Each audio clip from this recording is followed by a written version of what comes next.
here I've created a presentation so that we can talk about different things that happen in our history on how our nation was formed. Here I have my template here, and I chose a tree. What is the title of my presentation? Ronell? Creating a new nation. Why do you think I used a tree as the template for my creating a new nation, Savannah? Well, because like the tree is like our nation, and then how it grows, our nation gets stronger.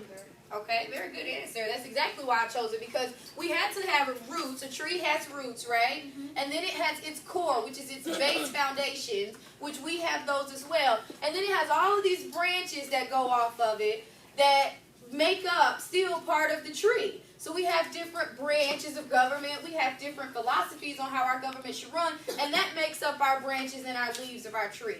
So our government grew from this very small government where states had more power to this really strong central government to where the federal government had the majority of the power.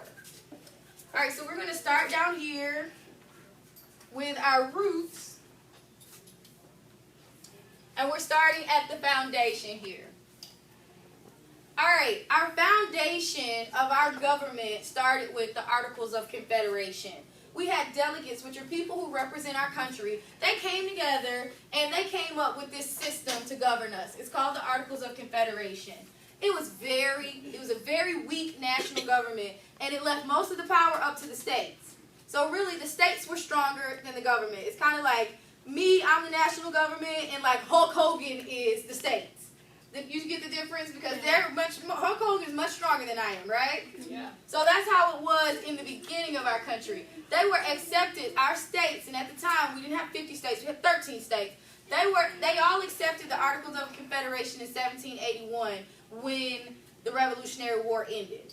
So it gave Congress the power to declare war, print money, and make treaties. That's it.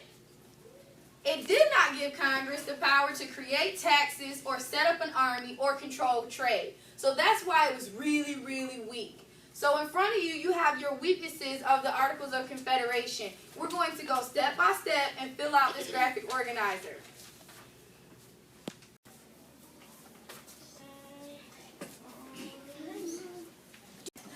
I have all my pictures. Alright, because our government knew that the Articles of Confederation were very weak, delegates, 55 delegates from the 13 states, decided that they would get together to make our government stronger. We had to have a stronger government if we were going to last the first early years of our nation.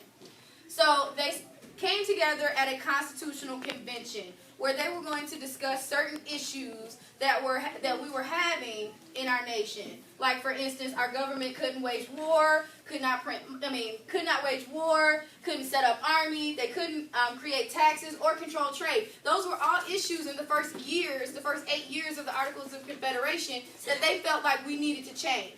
So they went and had a constitutional convention to change these and make our government stronger. On our next frame, we're going to talk about what happens at the Constitutional Convention. But first, we're going to introduce it with a song. And you guys have the song, the lyrics to the songs in front of you. There are words that are missing. You're going to listen to the song and try to fill in the missing vocabulary word, okay?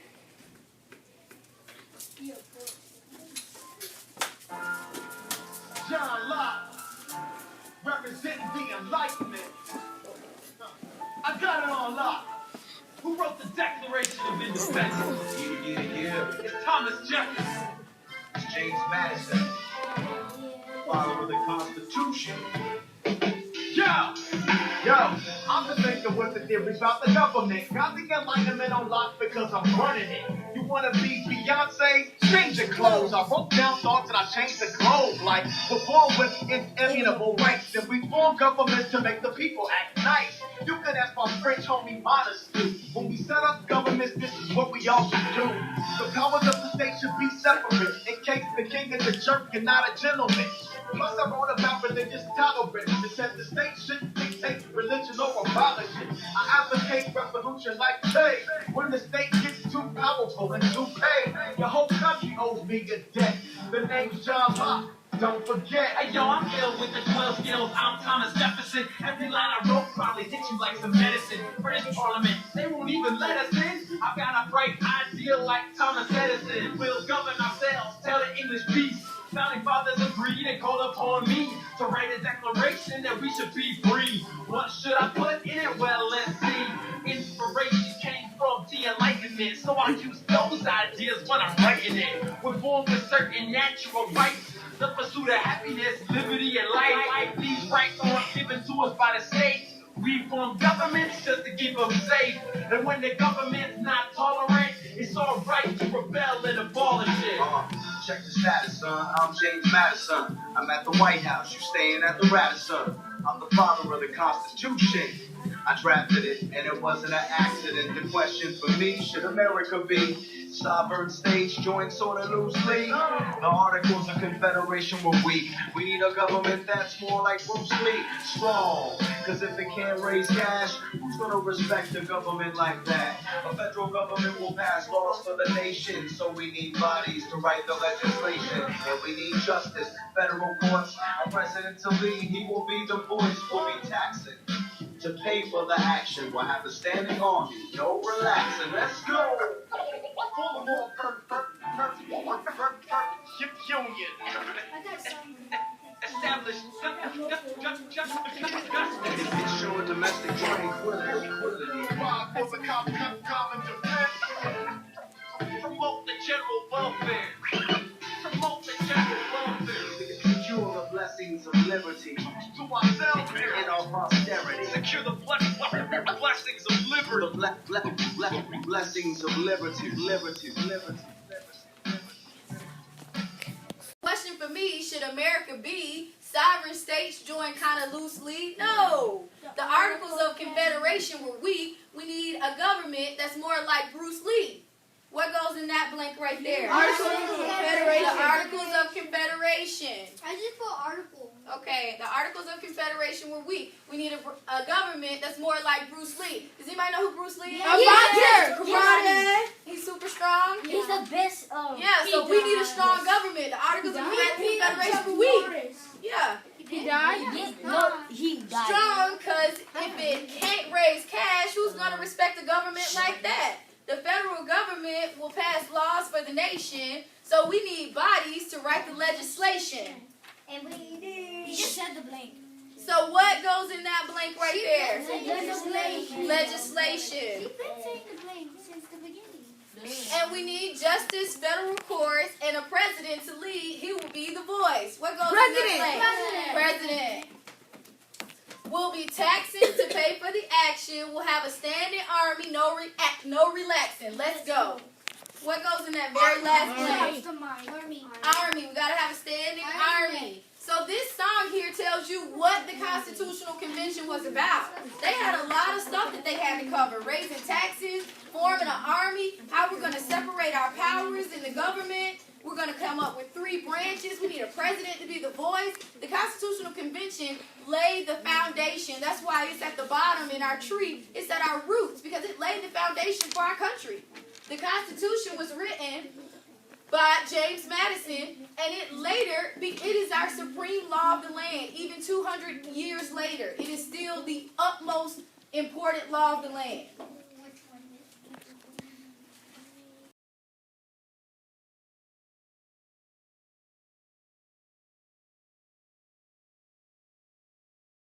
All right, guys, so we're going to review the debates at the Constitutional Convention. We all know that we started out with the Articles of Confederation. They were very weak. So we had 55 delegates come together at the Constitutional Convention, and they had a debate about how to make our government stronger. The first issue was the Great Compromise, and it was proposed by Robert Sherman. The Great Compromise, and you guys can take out your graphic organizer and fill this out as we go. The Great Compromise was we only had one body of government. There was only one house. The Great Compromise was that there needed to be 2 houses. So you need to make sure that you put that there were 2 houses. It stated that Congress should have 2 houses. What are those 2 houses? House of Representatives. House of Representatives and the Senate. Yeah. All you need to do is put 2 houses, and then you need to put House of Representatives and Senate. Okay? The Great Compromise, House of Representatives, and 2 Senates. We were going to have a 2-house government.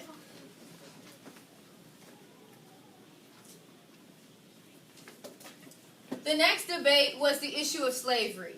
The delegates formed an agreement which stated that only 3/5 of the slaves in the state would be counted for representation and for taxes.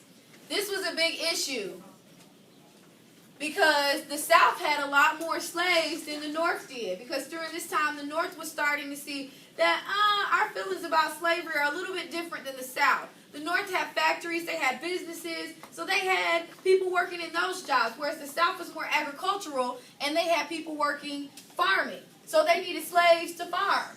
So during this time, we know that because we have a 2-house government, the House of Representatives is based off the population of the state. So if you got a state that has a whole lot of people, they have more representatives in Congress. If you have a state that only has like a little bit of people, they have less representatives in Congress. So in the South, they wanted the slaves to be counted for their representatives so they could get more representatives. But they didn't want them to be counted for taxes. So the compromise here was that on the issue of slavery, we were only going to count one slave as 3/5 of a human. We were only going to count that person of African American descent, they were only going to count as 3/5. They weren't going to count as a whole person. So they took their whole slave population and they multiplied it by 3/5, and that's how many slaves they counted. They only counted 3 out of every 5 to go towards population so that they could get representatives in the House of Representatives. Does that make sense? Yes. The next issue of the debate, so you need to put slavery in your graphic organizer, in your wheel. Slavery, and you need to do this, 3/5.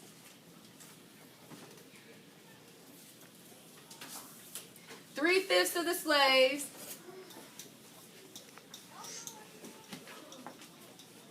would be counted.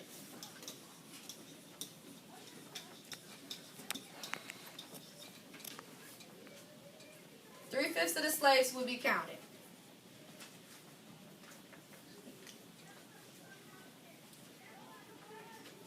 The next issue of the debate was they wanted a stronger federal government, but they didn't want it like Britain was, where it was so strong and they were taxing them and they were, they didn't feel like they had any power. So the next issue was rights of states. So it says in the House of Representatives, the number of representatives was based off the population, and in the Senate, each state gets 2 representatives. So they tried to kind of even it out. So the Senate, every state's going to get 2 people to represent them in the Senate. And then in the House of Representatives, we're going to do it based off your population. So that kind of goes back to the Great Compromise over here. So they tried to level it out so that, one branch you're going to have the exact same amount of people representing you. The other branch is going to be based off your population. And that's why the South was trying to get the slaves to count, and the North was trying not to get the slaves to count, because they wanted more representatives in Congress. So on this one, you just need to say the House of Representatives based on population.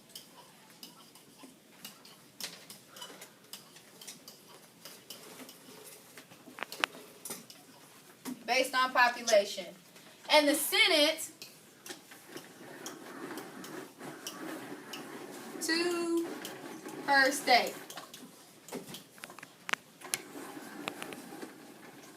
So because these debates happened at the Constitutional Convention, we formed our government. We said, going back to the song, that the branches of government needed to be separated so that one branch wasn't more powerful than the other branch.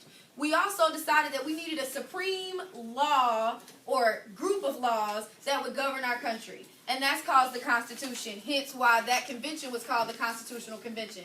So James Madison drafted this document, that's why he's called the father of the Constitution, so that we have these set of laws that you have to follow, that this country has to follow.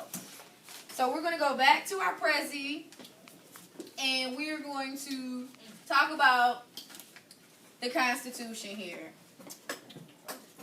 We're going to our core.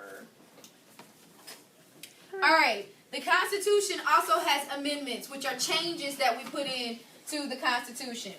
these changes, we have the Bill of Rights, which are the first 10 amendments, and that granted the citizens rights. So we're going to listen to this Bill of Rights song, which tells you the first 10 amendments pertain to all citizens. The Constitution pertains to what the government can do.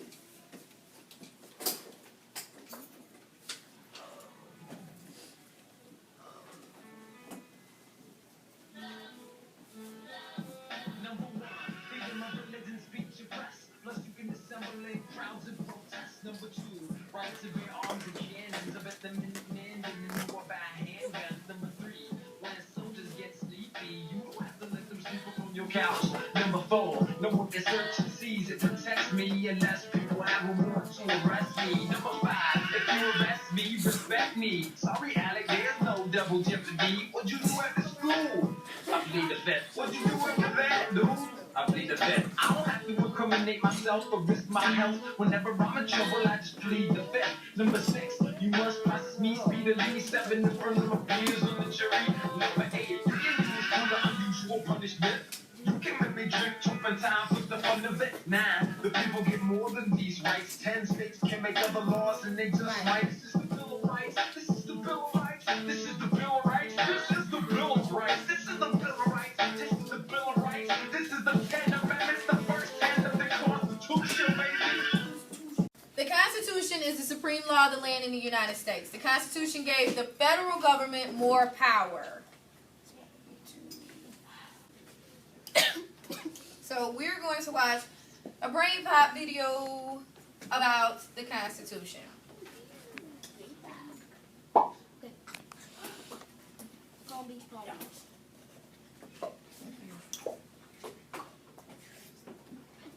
Dear Tim and Moby, I need to know what's in the U.S. Constitution. From Jake. The Constitution is America's plan for government. It lays out how the U.S. government works and how we all fit into it. The framers of the U.S. Constitution tried to create a flexible way to govern that would take the country into the future. The Constitution is based on 7 principles: popular sovereignty, republicanism, federalism, separation of powers, limited government, checks and balances, and individual rights. Yeah, I'll explain them. Popular sovereignty means that the people rule.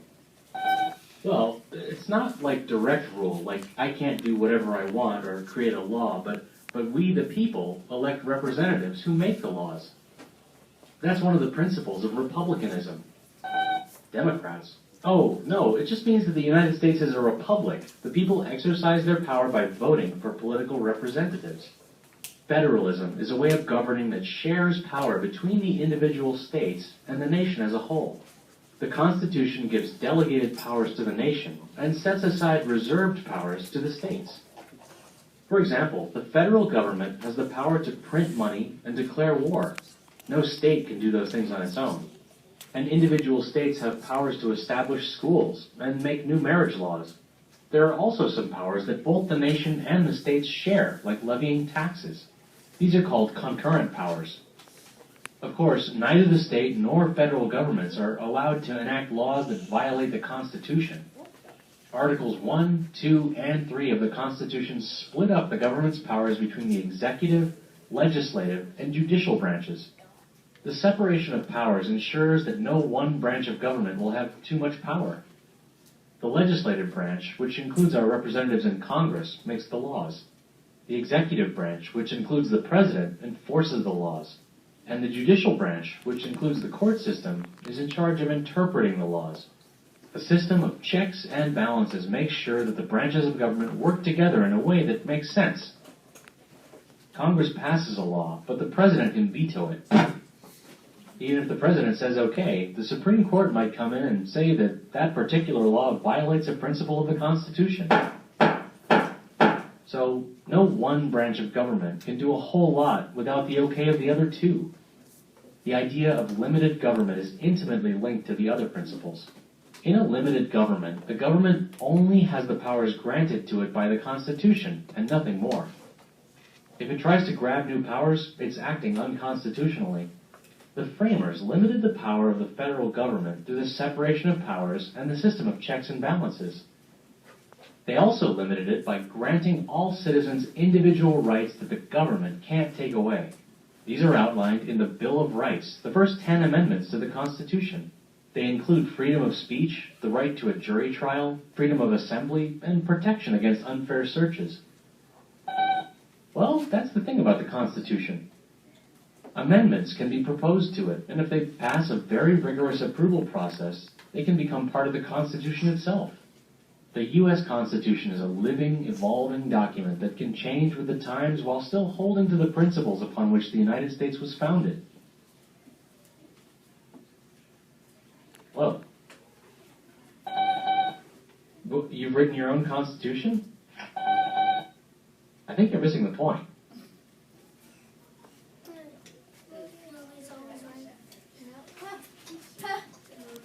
Alright guys, so we're going to go back to the Constitution song, A More Perfect Union.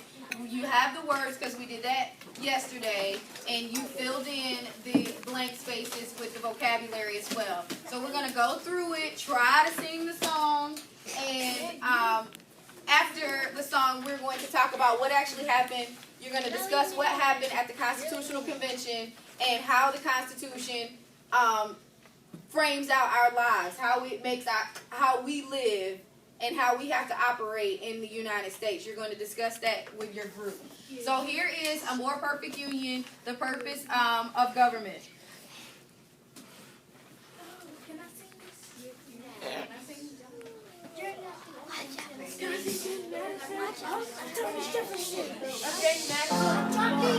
John Locke, representing the Enlightenment. In the room. I got it on lock. Who wrote the Declaration of Independence? Thomas Jefferson. James Madison, father of the Constitution. Yo, I've been thinking what the theories about the government. Got the Enlightenment on lock because I'm running it. You wanna be Beyonce? Change the clothes. I wrote down thoughts and I changed the code. Like, we're born with inalienable rights. That we form governments to make the people act nice. You could ask my great homie honestly. When we set up government, this is what we don't do. The powers of the state should be separate. In case the king is a jerk and not a gentleman. Plus I wrote about religious tolerance. It says the state shouldn't dictate religion or abolish it. I advocate revolution like trade. When the state is too powerful and too paid. Your whole country owes me a debt. The name's John Locke, don't forget. Hey yo, I'm ill with the 12 skills. I'm Thomas Jefferson. Every line I wrote probably hit you like some medicine. British Parliament, they won't even let us in. I've got a bright idea like Thomas Edison. We'll govern ourselves, tell the English peace. Founding fathers agreed and called upon me to write a declaration that we should be free. What should I put in it? Well, let's see. Inspiration came from the Enlightenment, so I use those ideas when I'm writing it. We're born with certain natural rights, the pursuit of happiness, liberty, and life. These rights are given to us by the states. We form governments just to keep them safe. And when the government's not tolerant, it's alright to rebel and abolish it. Check the status, son. I'm James Madison. I'm at the White House. You staying at the Radisson. I'm the father of the Constitution. I drafted it, and it wasn't an accident. The question for me, should America be sovereign states joined sort of loosely? The Articles of Confederation were weak. We need a government that's more like Bruce Lee, strong. Cause if it can't raise cash, who's gonna respect a government like that? A federal government will pass laws for the nation, so we need bodies to write the legislation, and we need justice, federal courts, a president to lead. He will be the voice, we'll be taxing to pay for the action. We'll have a standing army, no relaxing. Let's go.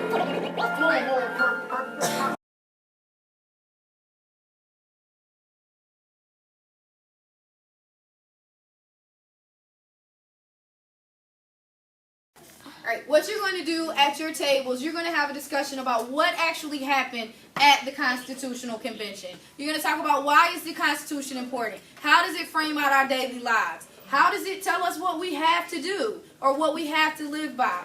I'm going to pass out some guide words, which are the definitions to the words that were missing from the song. You must use some of those words in your discussions. We want to produce and create new vocabulary that you can use. Some of these words are really long. Some of them you've never heard. So I'm providing you with the definition so that you can use those in your discussions, okay? We did not want to tax ourselves to death because if we did, then we would be like Britain, and then like Britain tax their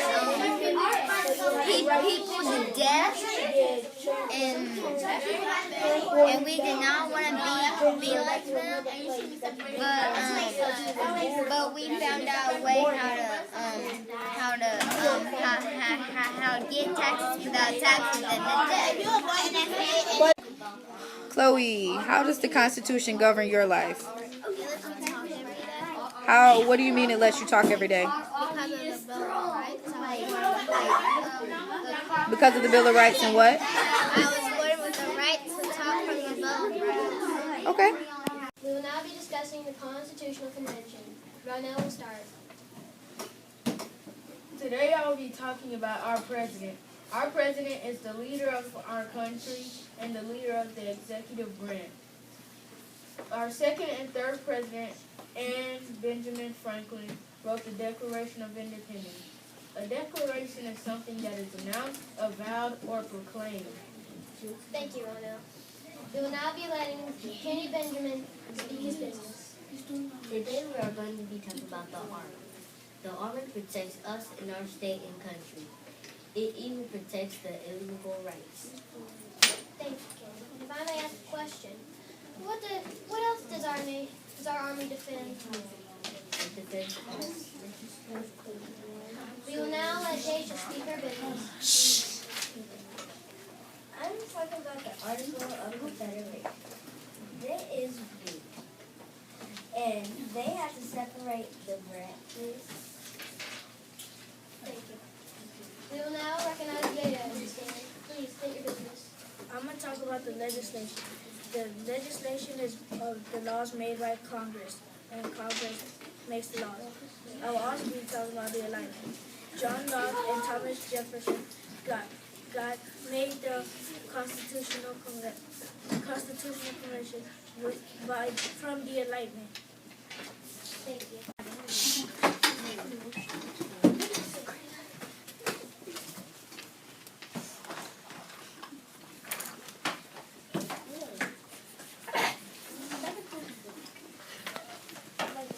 The Bill of Rights.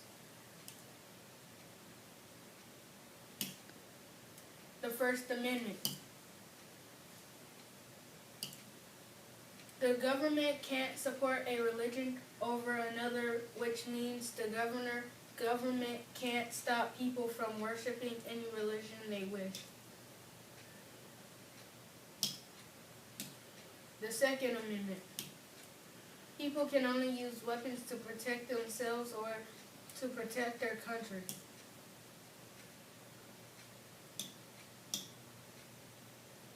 The Third Amendment.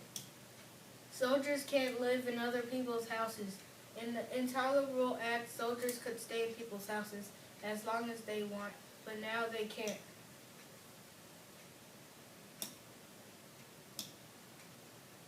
The Fourth Amendment. Police can't search people without a good reason. The only time police can search people is if they killed someone with a weapon or stole something.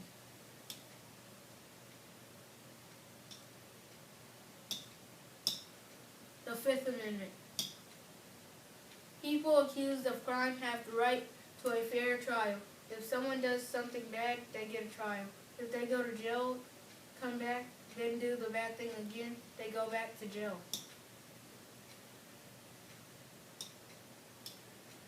The Sixth Amendment. People accused of crime have the right to quit public trial by a jury. They also have the right to have a lawyer. The Seventh Amendment. People who steal something under $20 don't have to go to trial. The Eighth Amendment. People can stay out of trial if they pay bail. If they don't, they will go to trial. The 9th Amendment. People can have other rights instead of the ones that are in the state.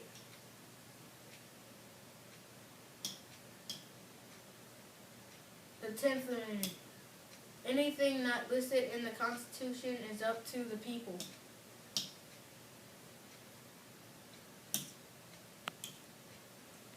We created an extra normal episode about the Bill of Rights.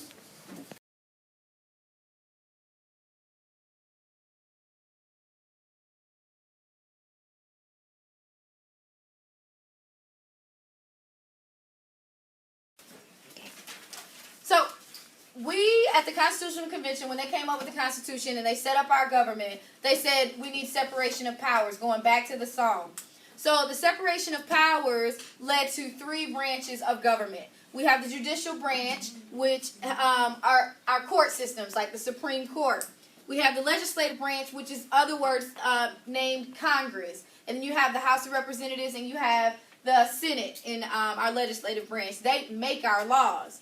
Then you have the executive branch, which is led by our president, but it also includes his cabinet, which are all of these important people that have specific jobs. Like in our president now is Barack Obama. President Obama has Hillary Clinton in his cabinet. He has many other people. It's like 13 different positions that they have, and they carry out, like our Secretary of Defense, the Secretary of State, the Treasurer. All of these jobs are his cabinet, and they have these real important jobs and roles in our government. He also is the leader of our army. He's the commander-in-chief of our army. So our army is part of the executive branch as well. So here we're going to watch a vocabulary video to talk about the branches of government.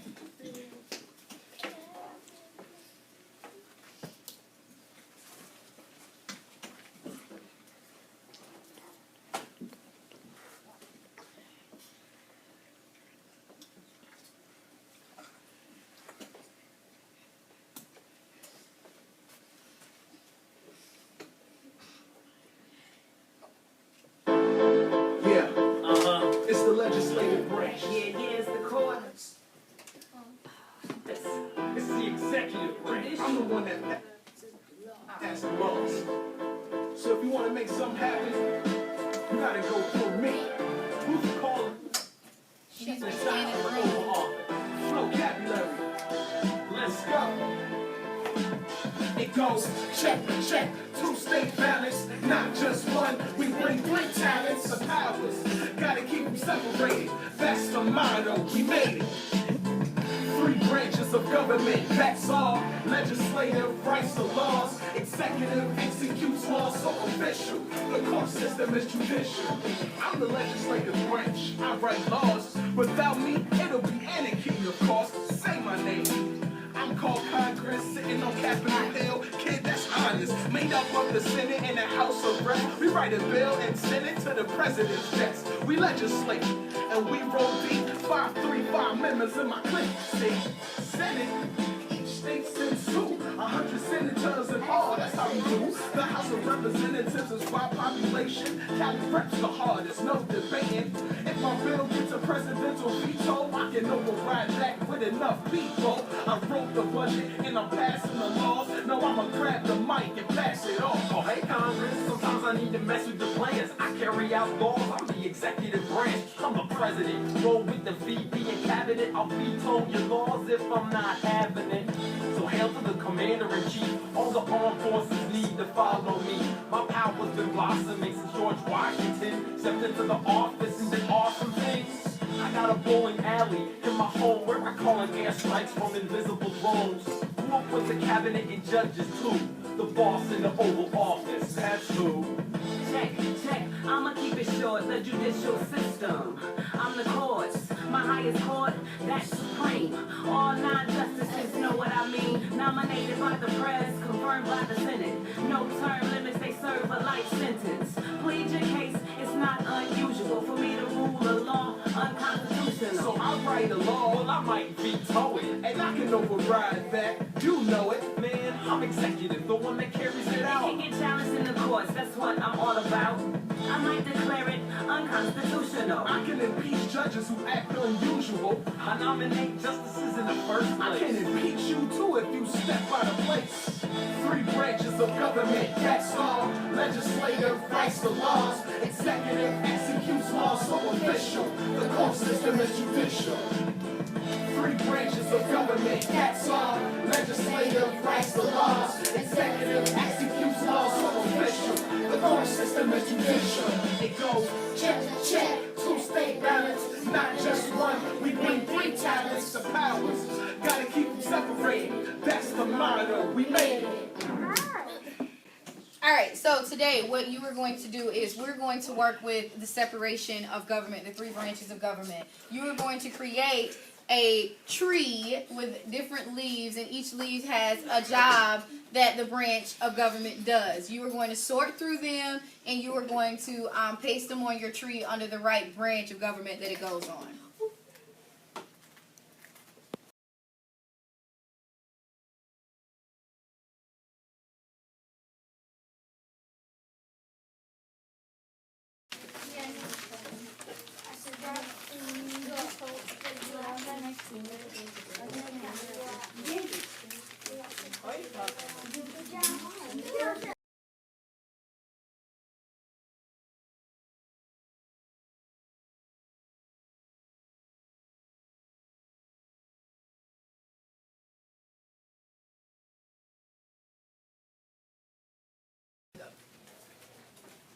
Alright guys, today we're going to talk about how we expanded our country. We're going to talk about westward expansion. During this time of westward expansion, we wanted our nation to grow bigger. Because when you have land and when you acquire or get more land, you have more power. So we were trying to be empirical, which means we want to acquire more land to get more power. We wanted to be a really strong nation. That's why we went through all of this at the bottom so that we could become stronger. So here is where we went through westward expansion and we acquired more land here. We purchased land from the French, and we purchased this Louisiana territory. I know many people are like, oh, well, the state of Louisiana is much smaller. Well, during this time, we're still 13 states as a nation now, but all of this land was owned by the French. So Thomas Jefferson decides that he's going to go and petition Napoleon Bonaparte, the French ruler. So he goes to France and says, hey, can I buy this Louisiana territory? We don't want you to close the port of New Orleans for us. So can I buy it? And Napoleon's like, yeah, you can buy it. I'm about to start fighting a war with Great Britain. I need money. So yeah, we bought all of this land for $15 million. So we're going to watch a video. We're going to watch a video, and it's going to show what happened during this transaction with Napoleon and Thomas Jefferson's representatives. This is an extra normal comic strip, which some of you are going to make, and it's going to show what happened during this transaction.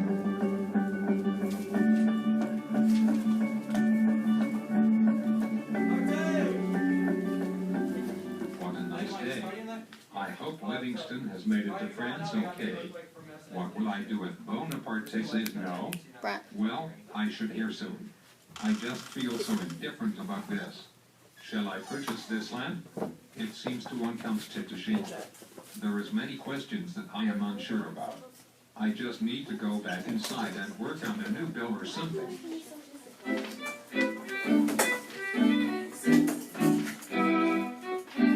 Hello. You must be Robert Livingston. It is I, Livingston. I'm here to discuss something important that deals with the United States. Please share with me the idea that has been brought to your attention. You see, President Thomas Jefferson has got news that the Louisiana Territory has been given to the French. Yes, it has. Such a fine place to be, no? Yes, sir. Well, we would like to negotiate a trade with you. A trade? What kind of trade? We would like the Louisiana Territory, and in return for such land, we are prepared to give you money. Well, I don't know. There is trouble in the Caribbean. St. Domingue is under revolution, and it is a French nation. It seems to be right now that most of the Haitians are beginning to take over. How much are you looking to pay? We would give you a maximum of $10 million. That is insufficient. This land is worth more. Well, what do you want for it, sir? Let me think. I will offer it to you for 15 million, and that is my final offer. That is a bit pricey, but President Jefferson really does want it. Then do you have the 15 million or not? I will speak with him within the next week. I shall return to you with a short answer. Okay, so Jefferson does want the land. Oh, he does? Then wonderful. Then the cost is 15 million. Oh, all right. I will send the money to you by port. It will have to be under surveillance because there is literally a boatload of money coming in. Sounds good. Dear sir, the plans and map of the entire territory is right behind us. The guards will be happy to relinquish it to you. Is that all? Looks like it is. Pleasure doing business with you. I promise Mr. Jefferson will do great things with this land.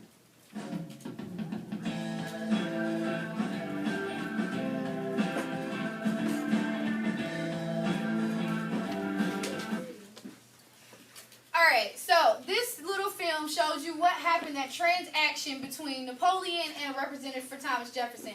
We got 828,000 square miles of land for $15 million. That is like really, really cheap compared to how much we pay for land now. That's like 530 million acres of land. We doubled, if you look at this map, we doubled the size of our country, which is just right here where the Mississippi is. We've doubled the size of our country overnight. That transaction went place and Napoleon was like, oh, we no longer own the Louisiana Territory. Now it's the United States. So this territory now becomes part of our country. On this land, who do you think still lived here? The Native Americans. The Native Americans still live there. So he's selling land he really doesn't own, but we still bought it. Which tells you how our feelings about these Native Americans, right? Like we don't care. True. So here we're going to talk about President at the time, Thomas Jefferson, is like, now that we have this land, we need to know what's on the land. What are the landmarks? Do they have rivers? Are there mountains over there? We want people to start going and exploring the land. So he contracts or hires Meriwether Lewis and William Clark. And they go on an expedition, and with the Corps of Discovery, these group of men that go, they're skilled hunters, they're frontiersmen, they are map makers, because President Jefferson really wants to know, what is this land that I purchased? Did I purchase land that's arable, which means can we farm on it? Does it have valuable resources on it that we can use and make money for the country? So President Jefferson is like, Meriwether Lewis and William Clark, please go explore this land.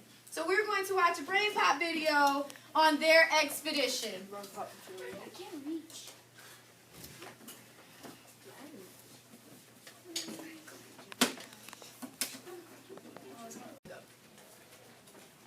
Alright guys, today we're going to talk about how we expanded our country. We're going to talk about westward expansion. During this time of westward expansion, we wanted our nation to grow bigger, because when you have land and when you acquire or get more land, you have more power. So we were trying to be empirical, which means we want to acquire more land to get more power. We wanted to be a really strong nation. That's why we went through all of this at the bottom, so that we can become stronger. So here is where we went through westward expansion and we acquired more land here. We purchased land from the French, and we purchased this Louisiana Territory. I know many people are like, oh, well, the state of Louisiana is much smaller. Well, during this time, we're still 13 states as a nation now, but all of this land was owned by the French. So Thomas Jefferson decides that he's going to go and petition Napoleon Bonaparte, the French ruler. So he goes to France and says, hey, can I buy this Louisiana Territory? We don't want you to close the port of New Orleans for us. So can I buy it? And Napoleon's like, yeah, you can buy it. I'm about to start fighting a war with Great Britain. I need money. So yeah, we bought all of this land for $15 million. So we're going to watch a video.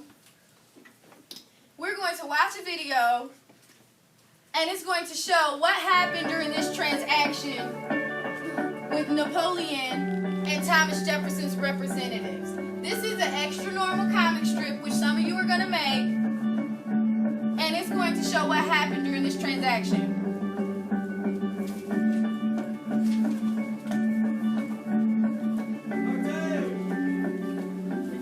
What a nice day. I hope Livingston has made it to France okay. What will I do if Bonaparte says no? Well, I should hear soon. I just feel so indifferent about this. Shall I purchase this land? It seems too unconstitutional. There is many questions that I am unsure about. I just need to go back inside and work on a new bill or something.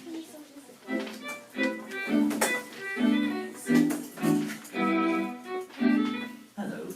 You must be Robert Livingston. It is I, Livingston. I'm here to discuss something important that deals with the United States. Please share with me the idea that has been brought to your attention. You see, President Thomas Jefferson has top news that the Louisiana Territory has been given to the French. Yes, yes, it has. Such a fine place to be, no? Yes, sir. Well, we would like to negotiate a trade with you. A trade? What kind of trade? We would like the Louisiana Territory, and in return for such land, we are prepared to give you money. Well, I don't know. There is trouble in the Caribbean. Saint Domingue is under revolution, and it is a French nation. It seems to be right now that most of the Haitians are beginning to take over. How much are you looking to pay? We would give you a maximum of 10 million. That is insufficient. This land is worth more. Well, what do you want for it, sir? Let me think. I will offer it to you for 15 million, and that is my final offer. That is a bit pricey, but President Jefferson really does want it. Then do you have the 15 million or not? I will speak with him within the next week. I shall return to you with a short answer. Okay, so Jefferson does want the land. Oh, he does. Then wonderful. Then the cost is 15 million. Oh, all right. I will send the money to you by port. It will have to be under surveillance because there is literally a boatload of money coming in. Sounds good. Dear sir, the plans and map of the entire territory is right behind us. The guards will be happy to relinquish it to you. Is that all? Looks like it is. Pleasure doing business with you. I promise Mr. Jefferson will do great things with this land.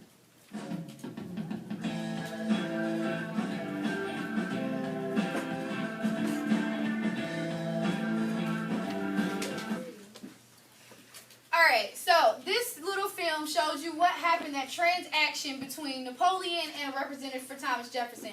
We got 828,000 square miles of land for $15 million. That is like really, really cheap compared to how much we pay for land now. That's like 530 million acres of land. We doubled, if you look at this map, we doubled the size of our country, which is just right here where the Mississippi is. We've doubled the size of our country overnight. That transaction went place and Napoleon was like, oh, we no longer own the Louisiana Territory. Now it's the United States. So this territory now becomes part of our country. On this land, who do you think still lived here? The Native Americans. The Native Americans still live there. So he's selling land he really doesn't own, but we still bought it. Which tells you how our feelings about these Native Americans, right? Like we don't care. True. So here we're going to talk about President at the time, Thomas Jefferson, is like, now that we have this land, we need to know what's on the land. What are the landmarks? Do they have rivers? Are there mountains over there? We want people to start going and exploring the land. So he contracts or hires Meriwether Lewis and William Clark. And they go on an expedition, and with the Corps of Discovery, these group of men that go, they're skilled hunters, they're frontiersmen, they are map makers, because President Jefferson really wants to know, what is this land that I purchased? Did I purchase land that's arable, which means can we farm on it? Does it have valuable resources on it that we can use to make money for the country? So President Jefferson is like, Meriwether Lewis and William Clark, please go explore this land.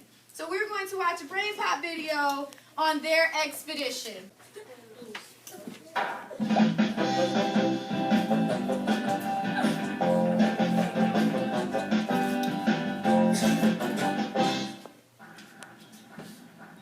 Where are you going, Moby? You're going to follow the Lewis and Clark Trail. What was the Louisiana Purchase? In 1803, President Thomas Jefferson signed the Louisiana Purchase. With this agreement, the United States bought France's territory in North America for $15 million. A territory is an area of land under the control of a government or a group of people. The Louisiana Territory covered an area that is now 14 states and 2 Canadian provinces. Right, Moby, the Louisiana Purchase doubled the size of the United States. Not much was known about the new land, so President Jefferson assigned Meriwether Lewis and William Clark to explore the area. What was the core of discovery? Lewis and Clark organized a group of explorers called the Corps of Discovery. Altogether, there were 33 men. And 1 dog. They planned an expedition to travel across the Louisiana Territory. An expedition is a journey with a specific goal. Their goal was to find a path to the Pacific Ocean and meet the native people along the way.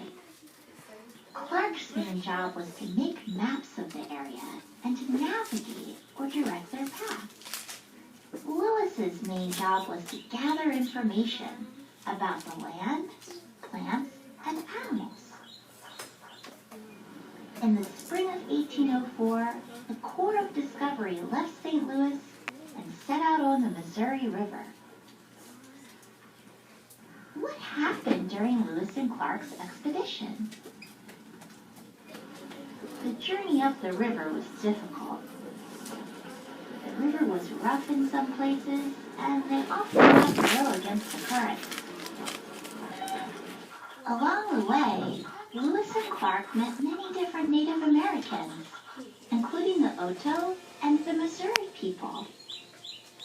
As a sign of friendship, Lewis and Clark gave the leaders peace medals.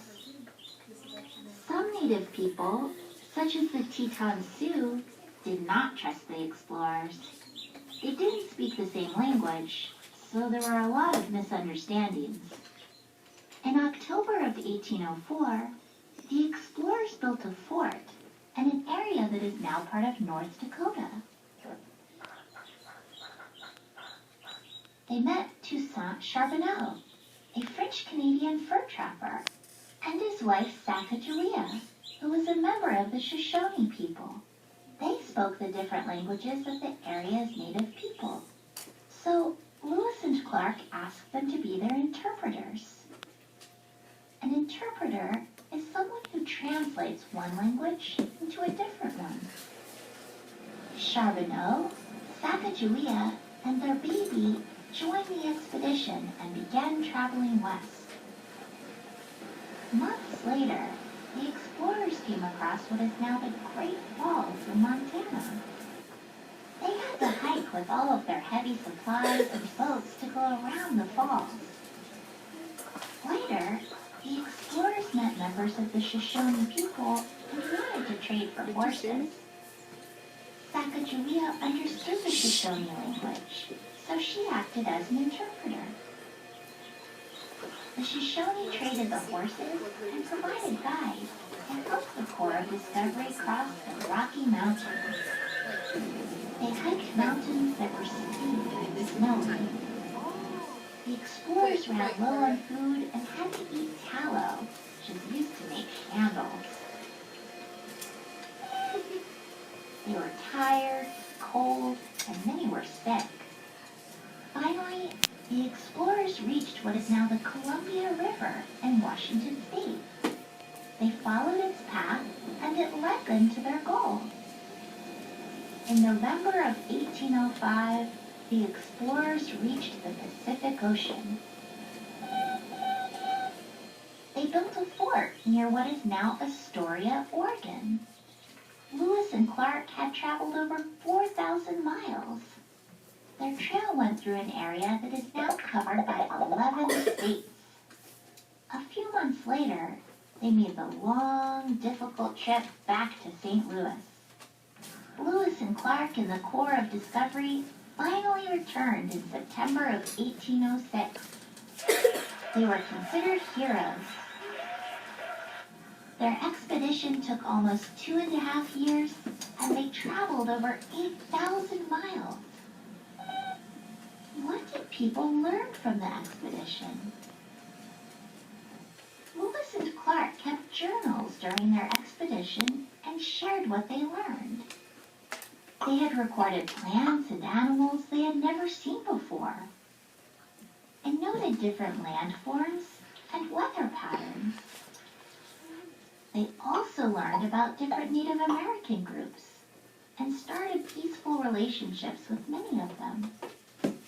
Clark had drawn 140 maps during the journey, and other explorers used them for their expeditions. Lewis and Clark had found a passage to the Pacific, and soon people began moving west. Moby, I think it might take a while to follow Lewis and Clark's footsteps. You're back already? All right.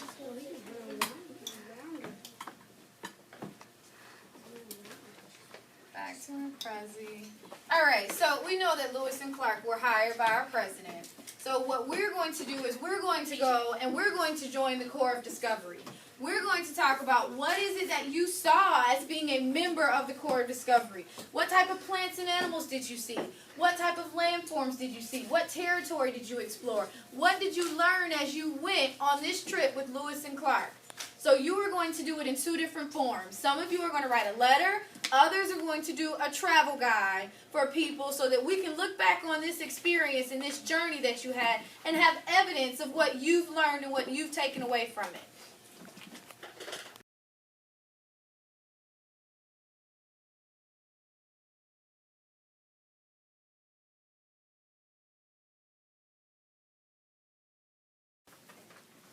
Dear Mom, I am exploring Louisiana with Lewis and Clark.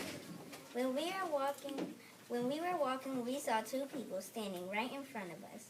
We saw Sacagawea and her husband. We asked if she can be our interpreter, and she said yes. So as we were walking, and we saw 2 Indians on their horses. They were saying stuff and we could not understand them, but Sacagawea could understand them. They said they wanted to trade their horses. We were on our horses, and we saw some other people, and they helped us go back to where we were. Love, David.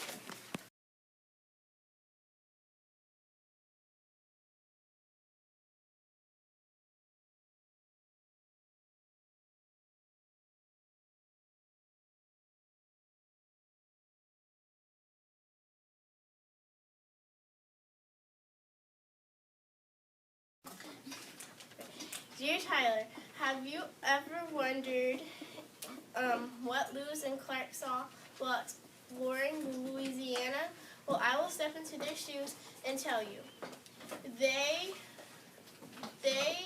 Thomas Jefferson wanted some lands from the French, but before he could buy it, he wanted to learn about it. So he sent Meriwether Lewis and William Clark on an expedition to learn about the land.